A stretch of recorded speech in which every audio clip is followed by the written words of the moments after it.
Love is love. Love is love. Hey everyone, and welcome back to another trip report.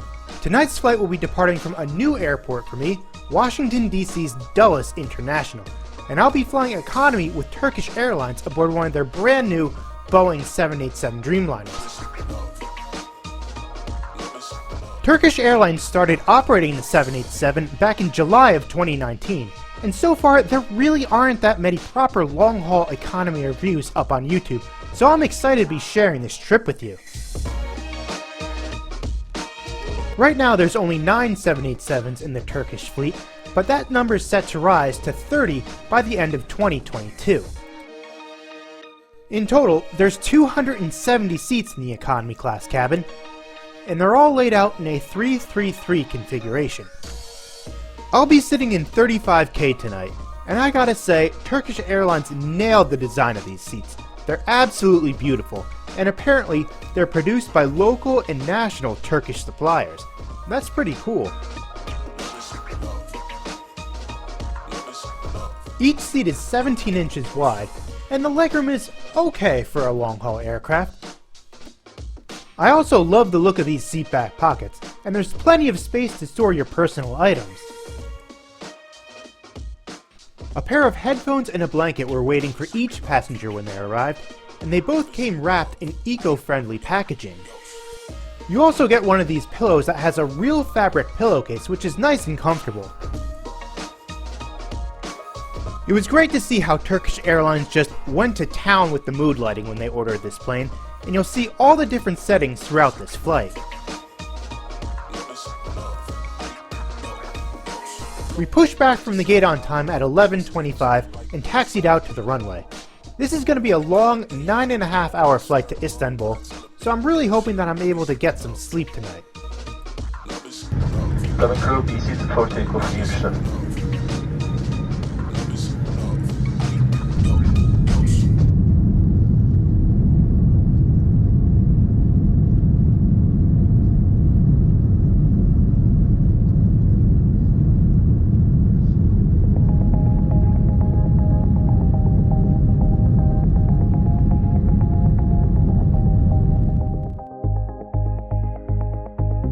After that smooth takeoff, I was pleasantly surprised when the lady next to me got up and switched to another seat, meaning that I had an entire row to myself, at least for a little while anyway.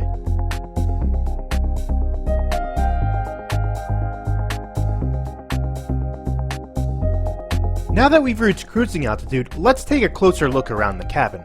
The seats are really comfortable and offer 6 inches of recline. There's also individual reading lights and air nozzles. I was also really impressed with the quality of the complimentary headphones that were provided. This 787 was equipped with 12-inch touchscreen monitors, and they featured a variety of controls like a flight attendant call button. You also had a USB port, although mine wasn't working. There's also what looks to be like a camera at the top of the screen. Now I don't mind this because I'm obviously very photogenic, but I don't think other passengers would really appreciate this. Anyway, let's explore the IFE system a little bit more.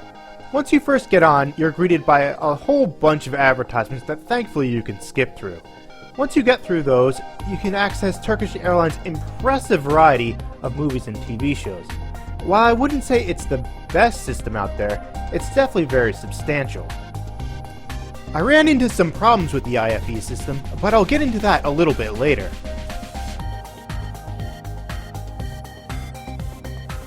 The in-flight map was modern and interactive, and there was a whole bunch of settings that I had fun playing with throughout this entire flight. You could also pair your personal device to the screen, and this plane also had Wi-Fi, although I wasn't able to get it to work, but that's probably my fault.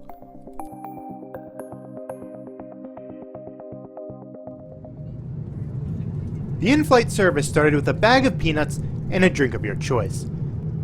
And once that was cleared away, the crew handed out these impressive amenity kits.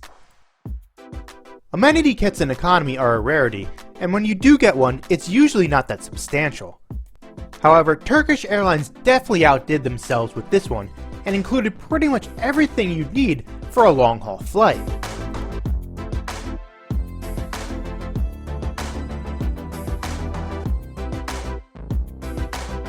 And then of course, it was time for dinner, and everyone was given one of these menus. Turkish Airlines is well known for their catering, so I had high expectations for this meal. The flight attendants worked hard serving everyone their food, and I was really impressed with how clean and neat the presentation was. You could choose between chicken and pasta for your main, and I decided to go with the spinach cannelloni. You also had these little side salads too, which tasted really good.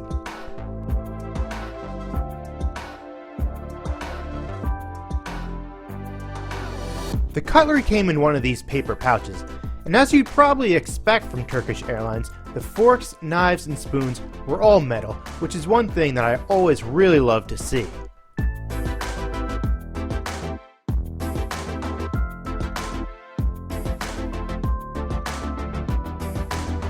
So did this meal meet my expectations? Absolutely. Everything that I tasted was great, and I would have loved to have tried the chicken too. After dinner had been cleared away, everyone received a bottle of water, and the cabin lights were turned off so people could get some sleep. This is when I really started to run into trouble with the IFE system. The screen just froze on the homepage, and I couldn't access any movies or TV shows. A lot of other people seem to have this issue too. I guess that means I'll just show you the lavatory. There's 6 lavatories located in the economy class cabin, and from what I saw there really wasn't anything special to note about this one when I visited mid-flight. Although it was nice to see this hand lotion and cologne.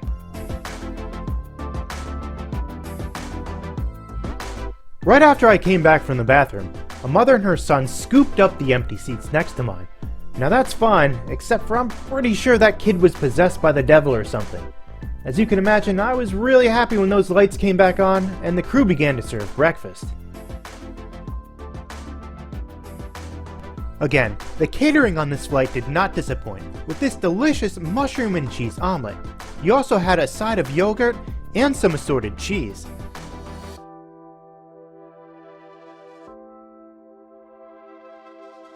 I'm looking a little rough, right? Well, that's the look of a man who was just kicked, punched, and elbowed by an 8-year-old for 5 hours, all throughout the night.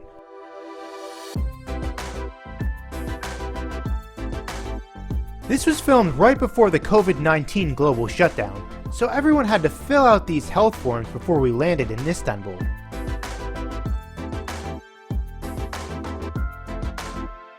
After a long night of being a human punching bag, I was pretty grateful when we began to prepare to land. As we make our descent into Turkey, I want to touch on one area that I haven't mentioned yet, the crew. I was really impressed with the crew on this flight. They were attentive, professional, and worked very hard the entire time. They addressed my broken IFE system right away, and even though they couldn't fix it, you could tell that they tried their best.